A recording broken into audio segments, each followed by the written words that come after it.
மிக சாப்பிடுவாங்க. அவங்களுக்கு அதிகமான சத்து வேணும், ஆனா அப்படி கொடுக்கறது இல்ல. அப்படி வளரக்கூடியவங்க வந்து தானும் வளர்ந்து கொண்டு அந்த குழந்தைக்கு உரியதையும் சேர்த்து வளர்க்கறாங்க. எங்க இருந்து கிடைக்கிறது? நீ திங்கிற சோத்துல இருந்து உன் குழந்தைய கொடுத்தாலும் நீங்க காலியாயிருவேன். ஒரு நாளைக்கு ரத்தம் கொடுத்துட்டு இப்படி படுத்துறாங்க. ஒரு நாளைக்கு ரத்தம் கொடுத்தவன உனக்கு எது என்ன ஆகுது? அதுக்கு தானே என்னவோ தர்றான். ஒரு நாளைக்கு ரத்தம் கொடுத்த உடனே அதுக்கு ஹார்லிக்ஸ் என்ன, போன்விட்டா என்ன, ஜூஸ் என்ன, ரோஸ் மில்க் என்னன்னு கேட்கறவன் தர்றானா இல்லையா? எதுக்கு தர்றான்?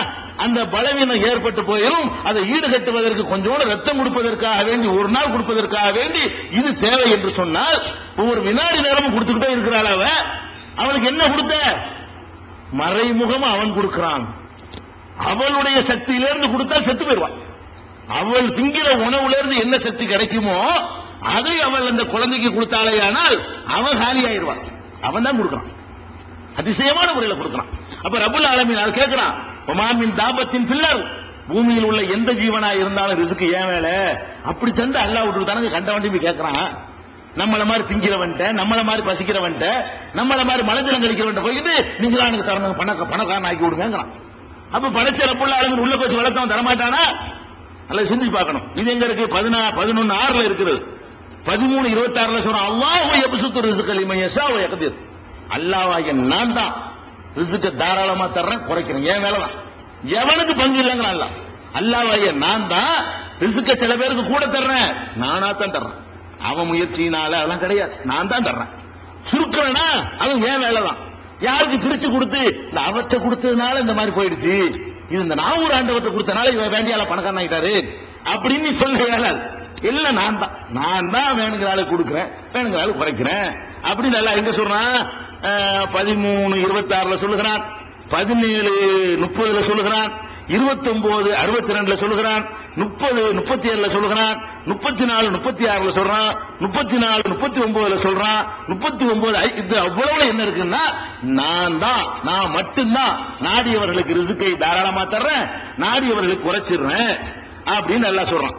அதே மாதிரி என்ன சொல்றான்னு கேட்டா, ஒரு இடத்துல எல்லாம் சொல்லி காட்டுகிறான், கையின் தாபத்தின் லா தஹமிலு ரிஸ்கஹா, எத்தனையோ உயிரினங்கள் தங்களுடைய ரிஸ்கை கூட எடுத்து செல்வது கிடையாது. மனுஷன் மட்டும்தான் கூட எடுத்து செல்வான். வெளியூருக்கு போனான்னா கட்டிச்சோறு கட்டிட்டு போவான். இந்த காலத்துல காசு, அந்த காலத்துல கட்டிச்சோறு காசுங்கிற சோறு தானே, கொடுத்தா வாங்கிக்கலாம்ல. வெளியூருக்கு போறான்னா காசு பணம் எல்லாம் வெளியே போவோமா? மனுஷன் ஒருத்தன் மட்டும்தான் அடுத்த வேலை சோத்தை கூடவே தூக்கிக்கிட்டு போறான். சோத்தை தூக்குவான், இல்லாட்ட சோறு வாங்குறதுக்குரிய காசை தூக்குவான். ஆடு மாடு கழுதை பன்னி நாய் குருவி எல்லாம் ஏதாவது தூக்கிட்டா போகுது, அது பாட்டுக்கு போகுது, சும்மாதான் போகுது. கூட்டுல இருந்து பறவை எந்திரிச்சு ஓடுத, வெறுமனே வசதி, மணி பரிசு இல்ல, இப்ப காசு இல்ல, கிரெடிட் கார்டு கிடையாது, பேங்க் அக்கௌண்ட் கிடையாது, அது மாட்டுக்கு வரந்து ஓடுது. என்ன எதிர்பார்ப்பு? ஒண்ணும் இல்லாம போகுது, சுமந்துக்கிட்டு போகுதா? எல்லாம் கேட்கிறான். எல்லாரும் சொன்ன மனுஷன் நான் சுமந்துட்டு போறேன்னு கேட்டு வாங்குறதுக்காக வேண்டி எத்தனையோ ஜீவன்கள் இருக்கலாம். எல்லா ஜீவன்கள் சொன்னா மனுஷன் விதிவிலக்கு ஆயிருவான். அதுக்காக அல்லாஹ் கேட்கிறான், கையின் தாபத்தில் எத்தனையோ ஜீவராசிகள் இருக்கின்றன, லா தஹமிலு ரிஸ்கஹா, தங்களுடைய ரிஸ்கை அவை சுமந்து செல்வதில்லை. அல்லாஹு யர்சுகுஹா வ இய்யாக்கும், அவற்றுக்கும் உனக்கும் சேர்த்து அல்லாஹ்வாகிய நான் தான் ரிஸ்க் தர்றேன். வெறும் வயிற்றுல போகுது அந்த பறவை, ராத்திரிக்கு வந்து அப்படி தொங்குது வயிறு, ஒட்டுன வயிறோட குடலோட போகுதுங்க அந்த பறவை. திரும்பி வரும்போது ராத்திரிக்கு பூரா வேணும் பாருங்க, ஸ்டாக்கு அரைச்சு வேலை செய்யணும்ல, அது அந்த அளவுக்கு சுமந்துக்கிட்டு வருது, இப்படி தொங்குது. வயிற்று அமைக்கு பாத்தீங்கன்னா குருவிய, சுட்டுக்குருவிய, ஒரு கோழிய, ஒரு குஞ்ச பாத்தீங்கன்னா அப்படி இருக்குது. சுமந்து போதா நான் தரேன் இல்லை, அதுக்கெல்லாம் கொடுக்குறேன், நான் உனக்கு தர மாட்டேன். உனக்கு அறிவை தந்து எனக்கு விருப்பமான படைப்பை உன்னை ஆக்கி உன்னை வந்து வணங்கினா சொர்க்க நரகத்தை எல்லாம் உனக்கு எவ்வளவு கருணை காட்டுறேன். இந்த கழுத குதிரைக்கெல்லாம் கருணை இருக்குதா? சொர்க்கம் இருக்கா, நரகம் இருக்கா? ஒன்றும் கிடையாது. அப்ப அதுக்கெல்லாம் கொடுக்கக்கூடிய இறைவன் எனக்கு தரமாட்டானா அப்படின்னு நினைக்க மாட்டேங்கிற. வேற யார்கிட்ட போய் நீ கேட்கிற? நல்லா கேட்கறான், நான் தானே உனக்கும் தர்றேன் அப்படின்னு கேட்கறான். இது எங்க இருக்குன்னு கேட்டா 29வது அத்தியாயத்துல 60வது வசனத்துல சொல்லி காட்டுகிறான். அப்ப இந்த ரிஸ்க் தான் நம்மளை வந்து தடம்புரல செய்யுது. சொத்து பிரச்சனைக்கு தான் அல்லாஹ் இணை வைக்க ஆரம்பிச்சு. ரப்புல் ஆலமீன் 2ன்றோம், சோத்துக்காக வேண்டி ரப்புல் ஆலமீன் 3ன்றோம். இவர் நிர்வகிப்பாரு, இந்த அவர் நிர்வகிக்கிறாரு, இவர் ஒரு ரப்புல் ஆலமீன் இருக்க. நமக்கு நிறைய ரப்புல் ஆலமீன் காரணம் என்ன? இந்த சாப்பாட்டு விஷயம் தான். அடுத்த மேட்ரு என்ன? நம்ம பல்ட் அடிக்கிற அடுத்த மேட்ரு என்ன தெரியுமா? நமக்கு ஏற்படுற துன்பம், நமக்கு ஏற்படுற கஷ்டம். வயிற்று வலி வரும், 4 டாக்டர் போவீங்க, போவாது. அடுத்த நம்ம நிலைப்பாடு என்ன? நிறைய ரப்புல் ஆலமீன் தேட ஆரம்பிச்சிடும். இந்த அவர்கிட்ட போங்க, இந்த அவர்கிட்ட போங்க, அவர் பாத்துக்குவாரு. அந்த அவர் ஒரு மந்திரிச்சு ஒரு கயிறு ஒண்ணு கொடுப்பாரு, நீங்க போய் பாருங்க, அந்த பாபாட்ட போய் பாருங்க. அப்ப நம்மளுக்கு ஒரு கஷ்டம், நோய், துன்பம், சிரமம் வரக்கூடிய நேரத்துல நமக்கு நிறைய ரப்புல் ஆலமீன் தேவைப்படுது. சாதாரணமா இருக்கும் நிறைய தேவை, அல்லாஹ் மட்டும் வணங்கிட்டு இருப்போம். ஏதாவது தலைவலி காய்ச்சல் வரட்டுமே, உடனே எனக்கு தீராத நோய் எடுத்துட்டு போங்க, பாடி தூக்கிட்டு போங்கன்றான்.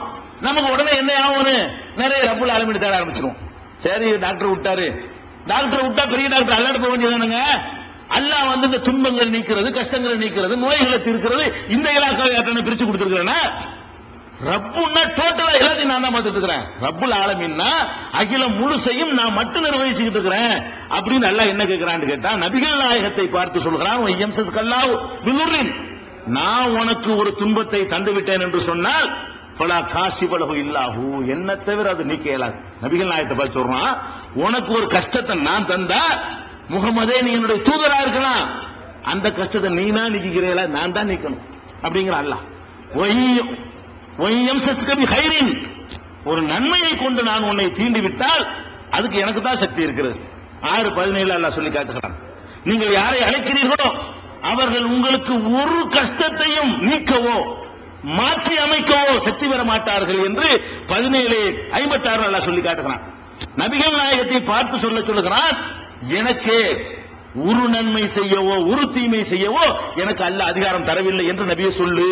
குல் நபியை சொல், லா அம்லிகு நஃப்ஸி லர்ரம் வலா நஃபா, எனக்கே நன்மை செய்யவோ தீமை செய்யவோ எனக்கு அதிகாரம் இல்லை என்று சொல்லுன்னு 7வது அத்தியாயம் 188 சொல்லுகிறான்.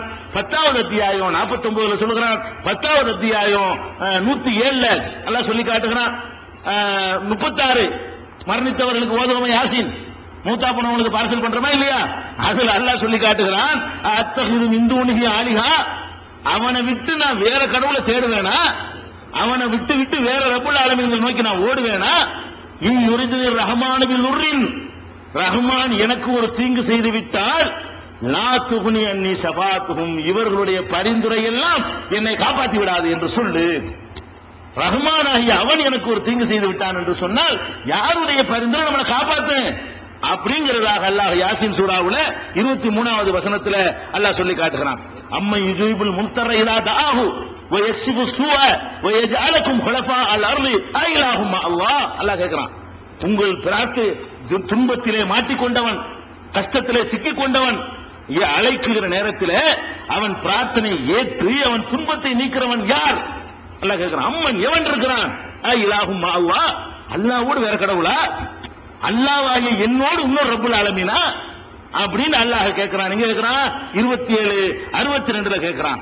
அதே மாதிரி கேட்கிறான், அஃபரைத்தும், இதற்கு பதில் சொல்லுங்கள். அல்லாஹ் கேட்கிறான், இதுக்கு பதில் சொல்.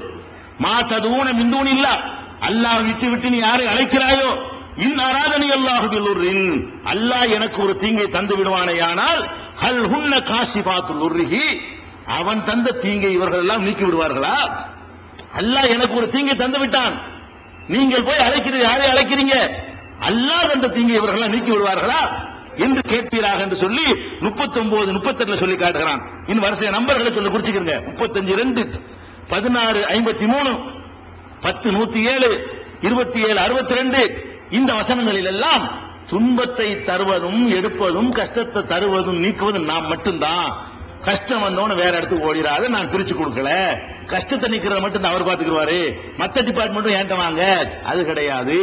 நான் தான் ரப்புல் ஆலமீன், அகில முழுசையும் பராமரிக்க, நம்ம பராமரிப்பு தான், டோட்டல் பராமரிப்பு நம்ம கையில தான் இருக்குதுன்னு சொல்லி ஒவ்வொரு இலாக்காவாகவே என்ன செய்யறான் அல்லாஹ் பிரிச்சு சொல்றான். இதே தொடர்ச்சியா 21:67 கூட இருக்குது, 5:76 இருக்கிறது, 9:51 இருக்குது. அடுத்து நமக்கு ரப்புல் ஆலமீன் எப்ப தேவைப்படும் தெரியுமா? ரொம்ப ரப்புல் ஆலமீன் கல்யாணம் ஆச்சு, 5 வருஷம் ஆச்சு, பிள்ளை இல்ல,